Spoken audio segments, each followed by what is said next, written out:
All right, so next in the education series, I want to talk about how to set up the most optimal training split for you.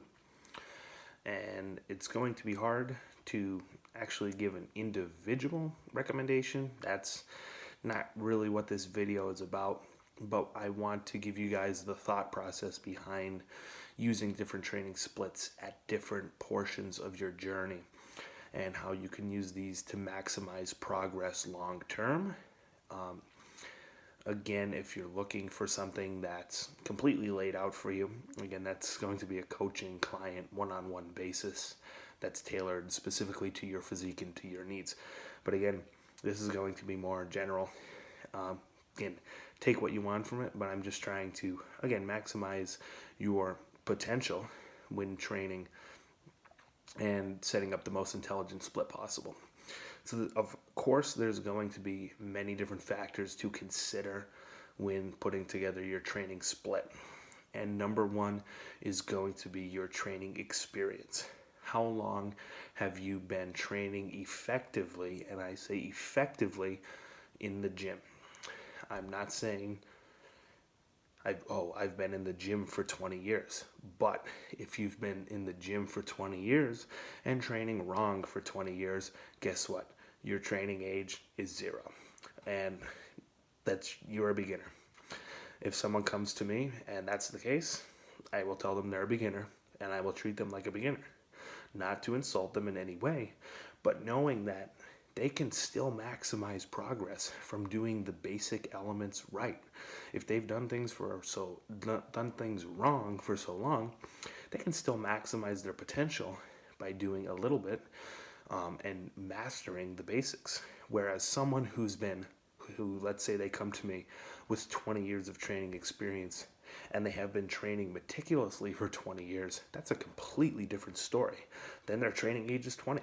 So there's going to be a lot less tricks and elements of progression that person hasn't been exposed to at this point with 20 years of quality training experience. So training experience is number one. That's going to dictate what you want to do with your split.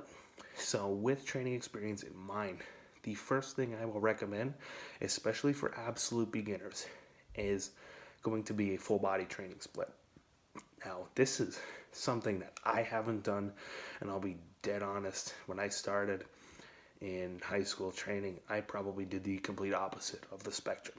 Yes, I was a single body part trainer and performed 20, 30 sets per muscle group, hit that muscle group one time a week, and I made good progress off of it. But looking back, hindsight is always 2020. I feel that I would have been able to maximize my progress a lot more if I followed this method that I'm going to lay out for you guys. And this is how I will recommend my programming for my clients who are working their way up from the ground up from being an absolute beginner. I've had people that have never stepped into the gym before into that relatively intermediate and eventually advanced stage. So full body training should be number one.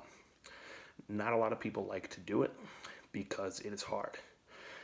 And with full body training, you are not being exposed to many different exercises per muscle group. So you're going to be probably sticking to your bread and butter compound moves, your bang for your buck movements for each muscle group. And you're probably going to be only allowed one exercise per muscle group, at least in the beginning stages of your full body split, because that's going to be all you can really recover from at that point. And that's fine. That's great because you're still going to be able to make progress on that. You don't want to throw all your cards on the table too early, because if you do, we want to do these things in steps. And if you throw all your cards on the table and expose yourself to all different kinds of stimulus, you're not going to be able to continually progress and make as much progress years and years down the line when it comes to your training. So with full body, again, probably one exercise per muscle group. I would probably train every other day, maybe 3 days a week. in this fashion. Why? It's going to be very demanding, specifically on your nervous system, especially for a beginner who's probably going to be learning these movements for the first time and allowing neural adaptations to be their main driver of strength gains here, which is, again, a great thing, and letting muscle hypertrophy follow that, and then putting on the size after they really nail down their form neurologically. And as you get stronger with this too, you're still going to need that time to recover. Why? Because the loads that you're exposing your body to are going to increase naturally as you're training, again, using the progressive overload principle with your training split. Even if your split doesn't change, even if your volume doesn't change, your weights and your reps are going to go up, or at least they should if everything's going well with your program. So probably every other day. How I would order these sessions are probably going to be larger to smaller muscle groups. And even within this session, I would probably focus specifically on lower body for the start of one session and then finish with upper. Then the next session, I'd probably flip it and start with upper, finish with lower. Just so you're able to get a healthy mix, so you do not constantly train lower body first when you're fresher, and then getting into upper body second when you're a little bit more fatigued, and not having that every single workout. So that's why I would rotate it. And with that, working big to small, especially in terms of movement patterns. Again, like I said, probably only doing one exercise per muscle group here, so you're not going to be looking as much for muscle group exercise yet. At this point, you're going to look at movement patterns more so, again, because you're so limited. So you're going to be looking at lower body, you're going to be looking at a squat pattern, a deadlift pattern, and then probably a leg curl variation for hamstrings. That's about it. Maybe you can add a set of leg extensions for an additional quad exercise. That's going to be the absolute max. So you're probably going to try to get the most bang for your buck with your squat and your deadlift pattern by working your whole lower body with quads, hamstrings, glutes, and also your entire posterior chains, more so with the deadlift. So that's the lower body portion. Again, first session, probably do the lower body first, upper body second in the session. Then I would still work big to small. So I'd probably start with, there could be a little bit of variance here, but I would probably start with a chest press movement. So a flat press or an incline press. And then I would continue with my pushing compounds, do a shoulder press, and then a close grip press or a dip.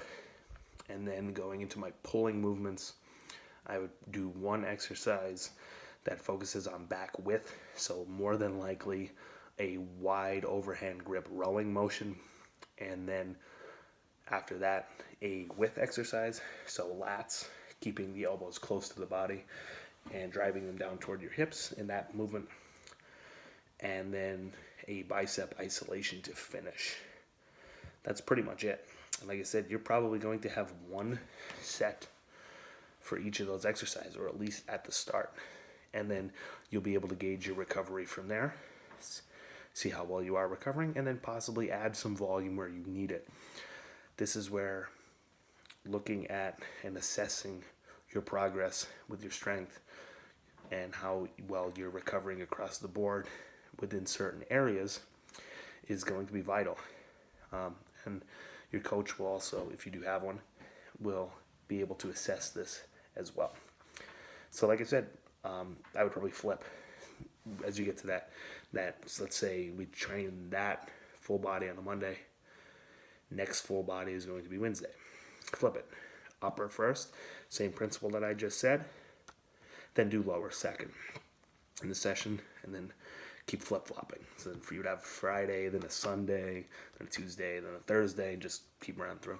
And I could see someone making great progress on this with gradual increases in volume. And again, granted, progressive overload is followed probably up for a year before they really need to switch things up. Don't be too hasty to pull the eject button on this split, people will want to. Why? Again, I said at the beginning, it's very hard. You're blasting yourself with compound after compound, and no one wants to do that.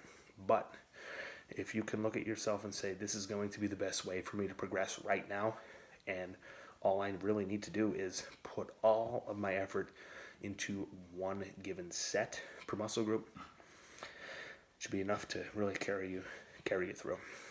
So then, let's say that person, we'll keep using the same example, progresses through that full body split. Where's the next logical step? It's going to be upper lower.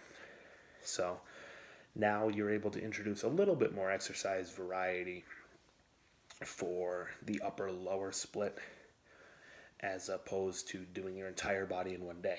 So let's say, again, you're going to alternate. I would still say train every other day. I don't think training back to back, unless your recovery capabilities are off the charts, I don't think training back to back yet is still a good idea. Maybe as you get more trained within this split, it's an option. But I would still probably say train one on, one off.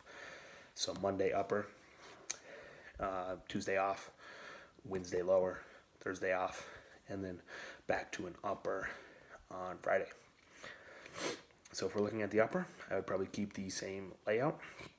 Again, you could have a little bit more freedom to add some additional exercises, especially in the larger muscle groups. So at this point, you can add maybe another chest press, maybe another back move.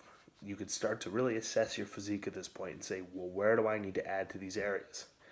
Is it back width? Is it back thickness? Is my upper chest lacking versus my middle pec?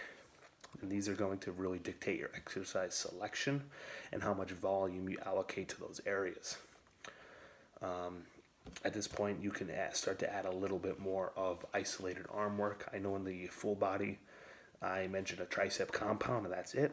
So maybe what you want to add a tricep isolation as well as the tricep compound. So if you keep a dip in your upper session as your compound tricep, then you are at the end of the session, you're doing triceps and biceps, and you want to do a rope push down for tris, and you want to do an alternating dumbbell curl for biceps. That's great.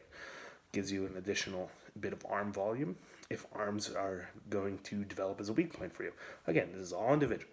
We do not know how you're going to develop on this split, especially with an individual response to it. So that's what you're going to do there. And as we look at the lower body session, again, more freedom to add. So this is where I would still keep the squat pattern, still keep the deadlift pattern, keep those as your main drivers. Then are you becoming more quad dominant, more ham dominant? You can add maybe another exercise. For quad or hamstring, I think adding both at this point might be a little too much, especially if you will still include that leg curl and that leg extension from what I mentioned in the full body split. And this is where we can also analyze our legs as a whole. So adductors more so. Doing an adductor on a full body day might be a little too much isolation for a first year trainee.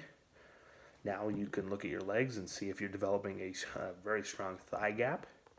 If your quads are growing well, but you still have that thigh gap, maybe look to add that exercise that you can have at your disposal as an adductor move to be able to close that thigh gap and keep your quad and hamstring work in as well. So like I said, rotate. So we would go upper, off, lower, off, upper. And you could even do 2 rotations of this at this point. You could have a little bit more freedom to change up your exercise selection slightly, but still I would maintain that same template. So then we go from upper, lower. Next logical step is going to be push-pull legs. So as you see, what the main idea behind all this is, get away with as little volume as possible and as high a frequency as possible. So we're maximizing our frequency to start with less volume. And as you get more advanced, you're going to need more volume. And your frequency will then in turn go down a little bit, because it's going to be more and more difficult to recover from the sessions as your volume goes up. So with push-pull legs, it's just as it sounds. You would essentially now have your upper body split into 2 days. So all your pushing movements, your chest, your shoulders, and in this case, I'll split apart the delt. I will do front delt exercises, so shoulder pressing and laterals, side delt exercise on push with triceps, and then for pull day, your entire back, rear delts, and biceps, and then legs stays legs. At this point, still shouldn't be an issue to train your entire lower body in one session. So again, I don't want to go over the full layout with this, but what we're looking at is, again, probably just adding another exercise where you need it. So now you can really assess, okay, I'm doing a shoulder press. From the first few years of my training, I was trying to develop a shoulder press alone, and that was my only shoulder exercise. Now we could add some lateral raises in, get a little bit more specific in terms of what areas of the muscle we're trying to target here. Triceps, still keeping in our tricep compound, tricep isolation, that's great. Maybe adding a few more sets. And then with pull, again, looking thickness versus width. What do we need? What exercises do we need to fill out those areas, and what specific areas? So am I, in terms of width, do I have really strong lower lats? But if I go up, my upper lats, my teres are underdeveloped. That's going to dictate my exercise selection. Am I doing neutral grip pull downs? Am I doing wide grip pull downs? Same thing with your rows. Where are your elbows tracking? All these things are going to go into your exercise selection. And then lower, same deal, just again, subtle, slight increases in volume. We want to milk as low a volume as possible for as long as possible, and keeping ourselves, not tearing ourselves down and beating ourselves into the ground with excessive volume when the frequency still is relatively high here, depending on how you split push-pull legs. This is where you get more freedom with your rest days, where everything else from here on out, or from until now, I said pretty much train one on, one off, and do it that way. Now I would probably try to string a few training days together. Now, going from one training day to 3 in a row might be a little bit. It might be perfect to do your 2 upper body days, so your push and your pull, then take an off day before legs, and then go do legs. And then you might even want to take an off day after legs, because that lower body session is going to be so demanding. Then do push-pull, off, legs, off, repeat. It's an option. That's just one possible split you could use. With the lower body there, with push-pull legs, I actually have a separate video, so that's why I don't want to get into too much detail about how to program these and the exact specificities that I want when programming push-pull legs, because this is a split where I see is a good happy medium for most people. They've progressed to a point where, hopefully, before they came to me, with training full body, getting stronger, upper lower, maybe, and then they settle on push-pull legs. It's a very workable split. I will have a full video on this. I will also have a full video on the body part split. So this is where most people will train, but this should be reserved for the more advanced trainees, and I'll get into that with the video, a video on that as well, and some exercise selection and volume recommendations for a body part split. As for this, rep ranges, if you have one set, I'm probably going to keep you in the heavier end of the hypertrophy rep range, probably in the 8 to 10 rep range. If you do work up to 2 sets, this is where you will see me using a load set and a back off set. So I'm able to actually go a little heavier on the load set and a little lighter on the back off set. Load set probably anywhere between 6 and 10 reps. Back off set 10 to 12 plus, or even anywhere probably 10 to 15 reps for that back off set.